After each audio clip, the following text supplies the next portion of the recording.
Hello, everybody, and welcome to the Westerville Public Library. And today with us, we have Rebecca Lockhart from the FCC. And she is here today to share with us information about the Emergency Broadband Benefit. And that is to help everybody get online in these times when we really need it. So at this time, a little bit of housekeeping. If everyone could make sure to, if you have a question, please feel free to use chat. Chat is located along the bottom of your screen on your Zoom screen. So even if her picture is showing, if you move your mouse, chat should show up on the bottom. Please feel free to put it in there, and that way you can't forget it, and we will address it at the end. I will make sure to mute everybody. So again, if you have questions, please put it in chat. Otherwise, thank you and welcome, Rebecca. Well, thank you so much. I'm so happy to be here to share this information with you all. So I'm going to go over what the Emergency Broadband Benefit is, who is eligible, how to apply, and then talk a little bit about what we call our FCC Partner Toolkit. So the Emergency Broadband Benefit, or EBB, is an FCC, where I work, the Federal Communications Commission, FCC program that offers it's a temporary benefit program, that offers a monthly discount on your broadband service bill. So eligible households may receive up to $50 per month on their broadband service. Those who live on tribal lands may receive up to $75 per month. And some of the participating broadband service providers are also offering a second part of the benefit, which is a one-time discount of $100 or up to $100 for a laptop, desktop, computer, or tablet that you purchase through that provider.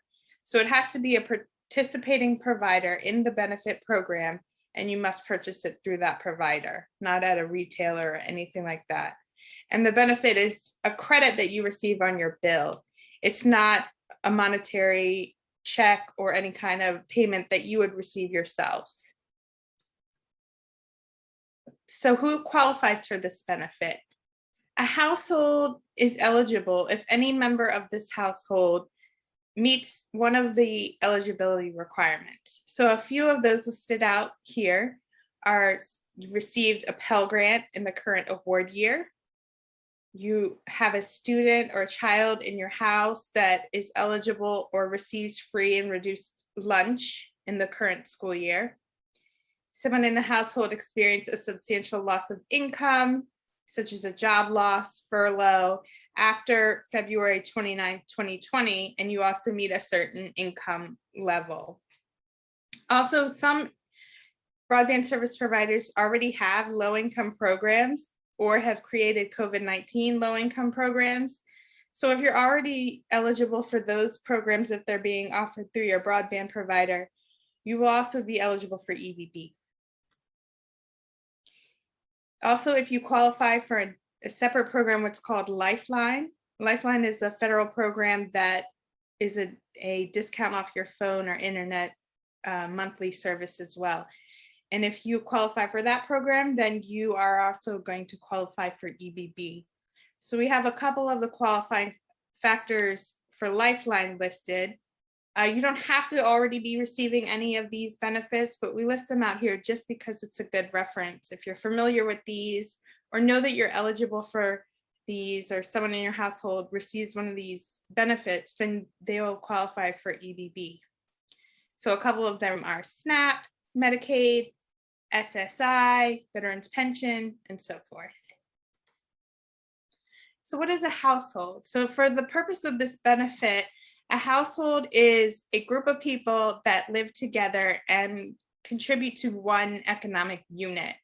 So it doesn't have to be a spouse or a family member, but if you are living together and contribute to the financial aspect of the home or household, then that is how you will be determined if one person in that unit is eligible. Only one person needs to be eligible to meet the requirements to receive the benefit. And there is a worksheet that you need to fill out through the application process to show that you're a household. So there can be what we call a multi-unit dwelling, and that just means that there's more than one household living at one address. And every household would have to fill out a separate household worksheet. You might need to work with a landlord or property owner to ensure that you are proving that you're an eligible household and a separate economic unit if there's more than one household at the same address. And that could be an apartment, a nursing home, group home, or just several families or people living in a split home, any kind of situation like that. So the enrollment for the benefit began on May 12th, and it is a temporary program that was put into place as a response to the COVID-19 pandemic. So once the money from the program has been given out, then the program will be over. Either that or when if the Department of Health and Human Services declares the end to the pandemic, then the program will end as well. But until then, as long as there's still money available and people are applying, then the program is still going to be in place, but it is a temporary program. So the FCC, where I work, is the agency that wrote all the rules and procedures, but the money itself is being distributed by a company called USAC, the Universal Service Administrative Company. So their website, getemergencybroadband.org, is the main hub for the application process and filling out all of the necessary documentation to show your eligibility. And they're the ones that are distributing the funds, as I said. So there is a couple consumer protections in place for this benefit. And this would be once the program has been going on and you're already enrolled and receiving the benefit. When it is coming to an end, your provider will need to let you know. So they will have to inform you before the next billing cycle that your amount that you will be charged will be your responsibility, and you will no longer be receiving that discount for the benefit on that bill. And at that point, you will also need to let them know if you decide to continue service with them. It's called opting in. So you will need to, even if it was a provider that you were using before receiving the benefit, in order to continue your broadband service at the full amount without that benefit coming in and the discount applied to your bill, you'll need to opt in to let them know you still want to continue your service. So this program was offered to all broadband service providers to offer for their customers. We have a link on our website. If our main FCC website with information about the program is FCC.gov/broadband benefit. And this webpage shows lists by state which providers are participating and offering the benefit. There's also a column that indicates whether or not providers are offering that device discount. So not all of the providers are offering the device discount, but if you look on the list, you'll see a check mark by those who are. And if you are familiar with the provider and you don't see them on the list online, we still encourage you to reach out to that provider directly and ask them if they're participating and try to enroll through them, because they may be in the process of signing up through our FCC process for providers to participate. So how do you enroll? There's a few different ways to enroll in the program, but I just want to mention that whatever option you choose, ultimately you do need to contact your provider to enroll in EBB. So you can go through the provider for the whole process. You can go online at getemergencybroadband.org and fill out the eligibility application. And then after you receive word that you're eligible, you would contact your provider. Or you can go to that website, print out an application and mail it in. So if you enroll via provider, they may require you to come in person to do so. That way you can show your proof of identity, and they may need some documentation to prove your eligibility. So they will be asking you for personal information that you need to prove your eligibility with. If you decide that you want to fill out the application for eligibility online, you just go to the website, getemergencybroadband.org. There's a tab that says how to apply. You would click that and go through the online application. There are a few ways that you can identify yourself. There's an option to put in the last 4 digits of your social security number. And it's not required, but that is a quick way for them to pull up your other eligibility if you're enrolled in other federal programs that show your eligibility, because their database is linked to these program databases as well. But it's not required because, we understand that people sometimes are uncomfortable entering that information and worry about identity theft. But there are other ways to identify yourself through other government issued IDs, passports, but their website will give a full explanation as to what is necessary to prove your identity and eligibility. If you apply by mail, you would print that application out on the website, getemergencybroadband.org, and then mail in the household worksheet, as well as any copies of documentation that is required to show your eligibility. And make sure you're sending in copies of your documents. Don't send in any original documents because you will not get anything returned back once you mail it in. And then if you apply online or by mail and show all of your eligibility requirements, they'll alert you and notify you of your eligibility.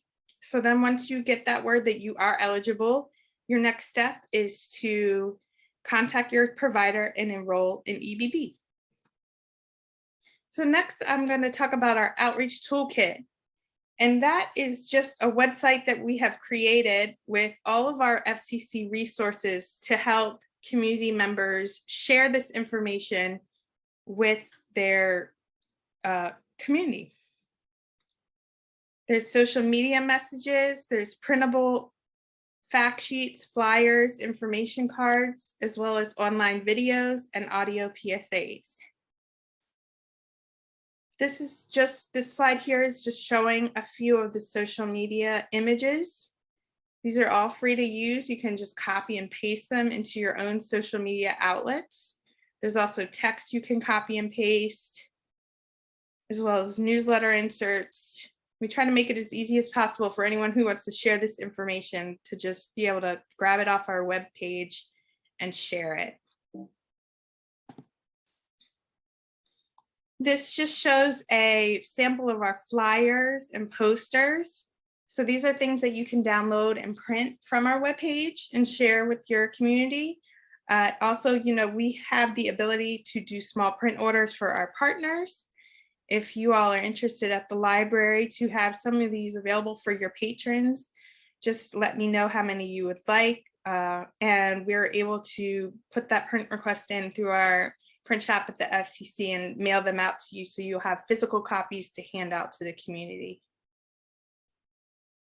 There's also an American Sign Language video on the website that goes through an overview of the program and how to apply. And the slide deck is available as well.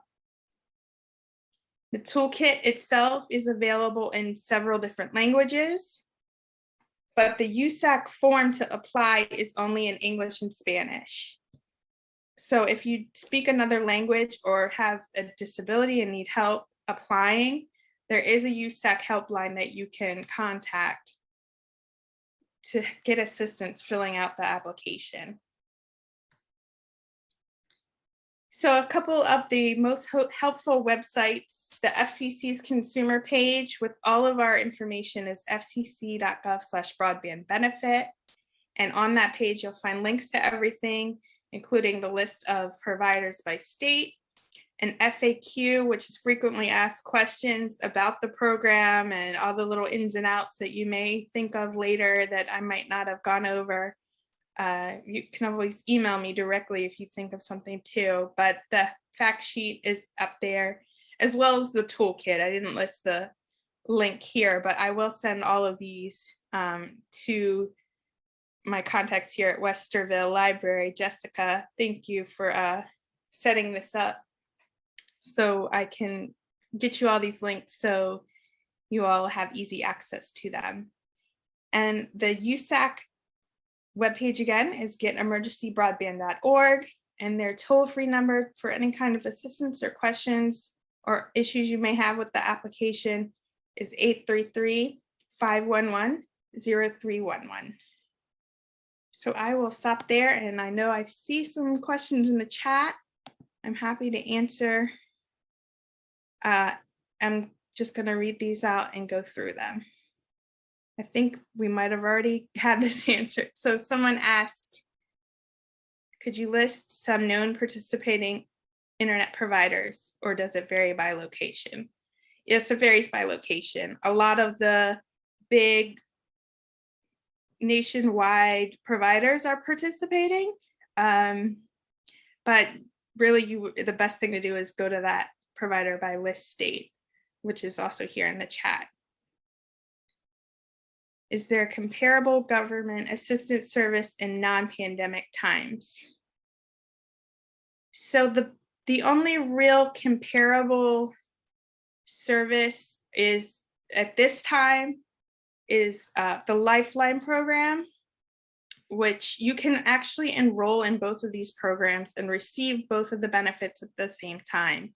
It's just that Lifeline is not $50 a month. It's about $9.25 a month off of your either your phone or internet service. So that's a program you could also enroll in, and it's it's an ongoing federal program that offers a little bit of a discount. It might not seem like a lot when you're hearing that there's another one for $50, but every little bit does help. And that money is available if you're qualified. And it's an ongoing program. I believe you just have to renew it annually, but they notify you at that. And there's also, I'll mention another program that is coming from the FCC that is, I think it's called the Emergency Connectivity Fund. And that is actually going to hopefully be helpful to the library here. It's a program for schools and libraries offering money to the community to have equipment that they can loan out to patrons. So it's a little bit different, and I don't work on that myself, so I don't know all the details. Plus, it's still not even in place yet, but that is something to look forward to, that there is money coming from the government back into the communities to help, because our main goal is to get everyone connected. And I see that you all said that the resources can be printed free at the library. So that's great to know. I'm so happy to hear that you guys offer that service for your community. And I think that's all the questions I see here in the chat, but if anyone else has any more, I'm happy to answer those too. Well, I did notice that you said there was a frequently asked question part of the EBB program. Is there anything from that that you would particularly like to mention? I can pull it up here while I'm talking to you. A lot of the questions, one that has come up several times just from my experience doing other presentations is, are undocumented citizens able to receive this benefit? Yes, of course, because it would hopefully help anyone who is able to apply and be eligible. And there's, as long as you have a government ID or a tax ID number, that is the only information that's going to be required of you to show your identification. I'm sorry, I'm just trying to pull up this FAQ so I can just see if anything is, I can think of anything else that is worth mentioning. Of course, I can't find it when I'm trying to. While you were doing that, I also want to tell everybody that So if you don't have internet to get on here and sign up or look up the numbers, you can come to the library and use our computers and Wi-Fi to contact this so that you can get Wi-Fi. Well, that's great to know, because I know a lot of people do depend on the library for that internet. So I'm happy to hear that your library is open back up and that people have that resource. So some of the questions in here are, do I see the refunds? Do I receive the funds directly each month? No, it's a credit onto your bill. So there's also categories on here about eligibility, how to apply, connected devices. Again, if you want to try to purchase a laptop or desktop computer or tablet at a discounted rate, you have to go through that provider, and your provider has to be offering it. And you couldn't go to one provider for the service and a different provider for the laptop. It all has to be done through one provider. You can't just go into the store and then receive a discount or a credit later. So it really is dependent. A lot of the ins and outs of the program are dependent on what your provider is offering. Okay. Well, thank you. You're welcome. And there are no other questions. So the other thing that we were going to do is I'm going to show you.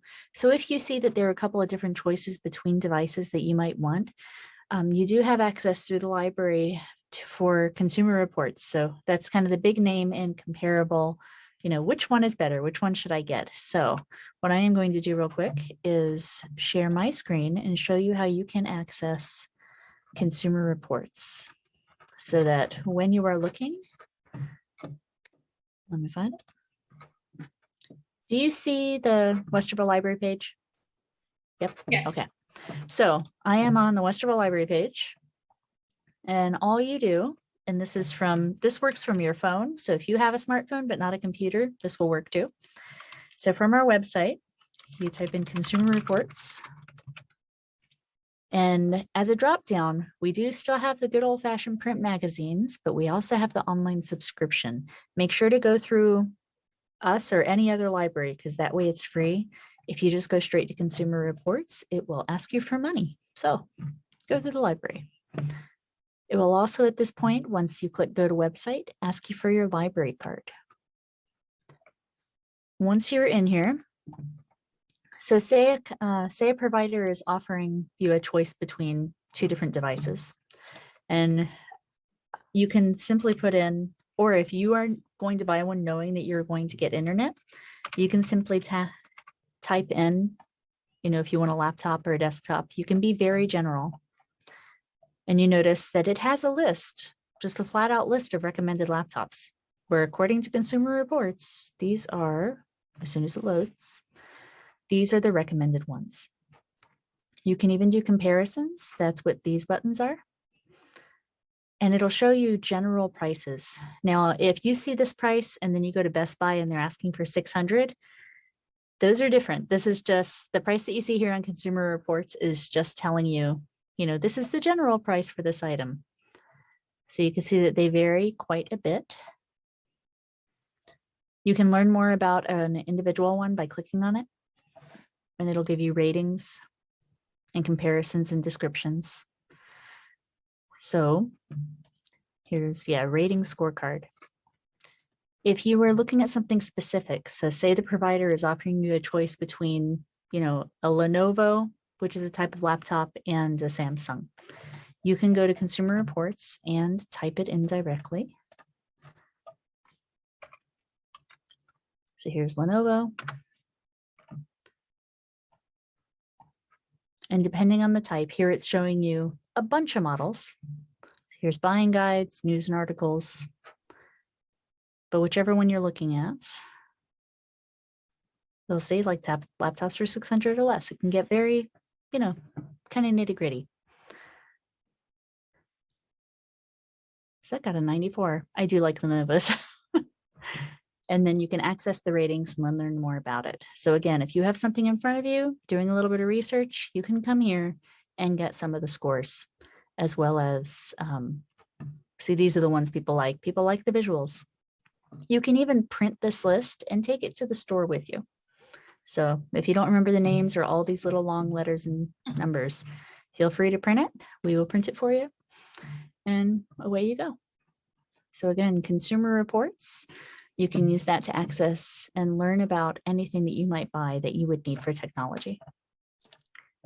The other thing that we want to show you, so in the meantime, Rebecca, can you tell me how long is the average process? So if somebody starts this process tomorrow, about how long does it take until they are ready to go with internet? So that again is dependent upon providers. So the application itself, if you fill it out online, that's the quickest way to determine your eligibility. If you fill it out online during USAC's business hours, which I believe are 9 a.m. to 9 p.m. Eastern time. If you're up at 3 a.m. filling it out, I don't think they're in, because it is something that is done in real time by people working there. But this is great that you're going through this right now. That's helpful. So if you do click on that apply now button, I'm pointing in my screen, not like you can see it. So, and if you click on that how to apply,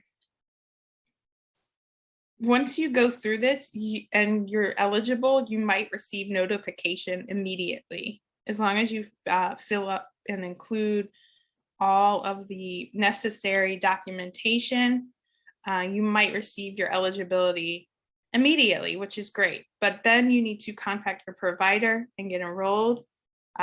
So that might take a while, depending on the call volume, depending on if you need to go in person to present this information to apply. And then it's up to the provider when they actually implement the funds, because they need to receive the funds through the program and then put the credit on your bill. But they should notify you how many billing cycles it'll take. From what we've heard from people applying, it's generally, you might see this on your next billing cycle, or it might take 2 billing cycles to kick in. So it's really just depends on the provider. And another thing I did want to mention is, since I work in outreach and consumer education, our biggest complaint at the FCC is robocalls, people calling and scamming you. Unfortunately, I'm foreseeing that people are going to take advantage of this program being a widespread program in the news and trying to scam people. So if you ever get a call about EBB or any kind of person calling you and trying to request personal information from you, that is a red flag. Do not give out any personal information over the phone to an incoming call, because that 10 times out of 10 is going to be a scam. Even charities, they pretend to be charities and they're trying to take advantage of your good nature. If someone's demanding a payment or wants some money from you, or any kind of personal information, just hang up. Now, I know you do need to provide personal information to enroll in this program, but make sure that you're the one contacting the provider. Make sure you're contacting a legitimate provider. So make sure you're calling a number off your phone bill itself or a real website, because sometimes you might Google, click on something, and it's a fake website also to go along with the scams. So you just have to be very careful, because even the smallest little bits of information you can give out, people can use that against you. So you can also call the library to make sure that you are calling the direct and direct, the direct number. So yes, we love the library. So thank you for all the help you give the community. We've gotten to know some people real well. So that part's been nice. Sure. But in the interim, so say it takes a while to get this, or while you are setting it up and you still need internet right now. So again, you can come to the library, but there is something else that you can do. We are loaning, as Rebecca said, a lot of libraries are getting funding to help people get internet at their own homes. So we are doing that. You can get a hotspot from the library. And if you are unaware, a hotspot is basically mobile internet. It is a little box that you take into your home and it gives you internet. So it's pretty great. So from the Westerville Library site, in the search box, if you type in hotspot, It is one of the drop downs. So here is hotspot service. I can tell you that there usually is a waiting list. You can get these for a week. So some people will get it, pre-COVID times, people would get it to go camping or, take with them on vacation, something like that. But right now, these are kind of a lifesaver for a bunch of people. So if you want internet from home while you are waiting for the EBB, go ahead and place one of these on hold. When you click request, it will ask you for your library card and PIN number. You can sign up for that online. If you come, but of course, this is the funny thing. I keep saying online, but you might not have internet if you're watching this. So come into the library. We will be happy to get you a library card and get you on hold for one of these. So as you can see, the 34 holds right now, if everybody turns them in like they're supposed to, then that means number 35 and 36 should be getting these in about a week. So it moves much faster than it sounds. And don't worry if you are, down there on the holds list. And people tend to turn these in because you get it for a week. And if you are late, we turn it off. So people are motivated to turn it back in. And we will help you connect all your devices, everything like that. Now, I do have a question, Rebecca, as you were talking about internet on particular devices. And I saw in the list of providers like T-Mobile. So if somebody doesn't have a laptop and they don't have a desktop, will this also pay for internet specifically like on their telephone? Yes. Awesome. Yeah. So you can use the benefit only for the internet broadband services on the phone. That is great. So it wouldn't go towards any voice call or texting services. Yeah. But that's a great question. I'm glad you asked, because we do know that a lot of people, that's their main source of using the internet. So but they've got data limitations. So yay. This is great. That is part of the benefit. Yeah. We can, if you cannot wait, and also at the library, if we're closed, you can still come to the library and use the Wi-Fi. It's summer. Sit outside. We've got picnic tables and like fancy chairs on the lawn. So you've got a paper due or just need to get online and we are closed. No worries. Come sit in our stuff. Sit on the lawn. Sit in your car underneath the library parking. And please feel free to use our Wi-Fi as you need, as you were waiting for this. Okay. All right, well, Rebecca, thank you so much. This is very informative. And I know a couple of people where I'm going to pre-print those things that you talked about and put it in their hand the next time they walk in. So thank you. Great.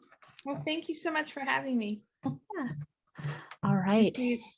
Feel free to share my contact information or contact me at any time if you have any more questions. I will. And I can tell you right now that we would probably like about 50 of some of those papers. We do have a mallway entrance that people can come in, so we can, market it passively. That would be helpful. Absolutely. All right. Well, thank you very much. I will be sending you a link when we put this up on YouTube. Otherwise, please let me know if you have any questions, or feel free to send any information that you think might benefit the people of Westerville, and we'll get it into their hands. Will do. Thank you so much. Thanks. You have a good night. Bye. You too. Thank you. Bye. Bye.